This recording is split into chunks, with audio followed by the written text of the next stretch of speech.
Have you ever played card games with friends or family? Pretty boring, right? Cards with shapes and numbers on them seems like something for babies. But you know it's not for babies. Pokemon cards. The Pokemon card game was introduced in the United States in 1998 and has become one of the most popular trading card games ever since. And aside from the extreme popularity for the collecting aspect of Pokemon, it also has a very strong competitive scene. Now you might be thinking, with hundreds and thousands of Pokemon cards printed every year, it must be way too hard for beginners to get into playing. But I'm here to tell you that Pokemon is actually one of the easiest playing card games to get into. Starting off, despite thousands of cards being available, only a select few are actually in rotation for competitive play, and the existence of meta decks narrows down your choices even further.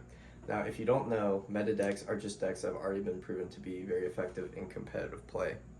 But despite this, you can and should still customize your deck to your own unique playstyle. So how does the game actually work?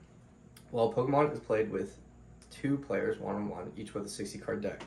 And a deck consists of a combination of Pokemon, which you will attack with, energy cards, which are attached to your Pokemon in order to use their attacks, and trainer cards like supporters, items, and tool cards, which all help you draw cards and add to the game. Each player will set up by having one Pokemon in the active spot and up to 5 Pokemon on their bench. And each player will take a turn where they draw a card and can use up to one supporter card, one stadium card, one energy, and any number of item cards.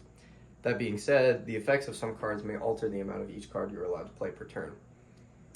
Now, all these cards exist for the purpose of helping the player draw cards that will allow them to attack and knock out their opponent's Pokemon, which typically cannot happen without attaching the right number of energy to a Pokemon.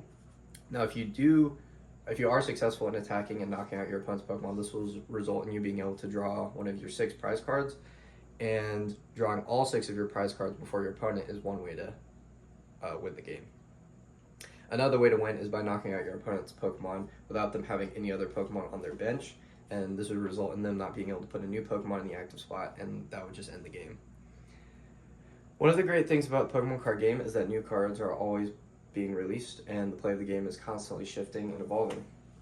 Pokemon TCG isn't just for kids and collectors, it's a deep strategic game where they have something for everyone, whether you like collecting rare cards or building creative decks or battling in tournaments.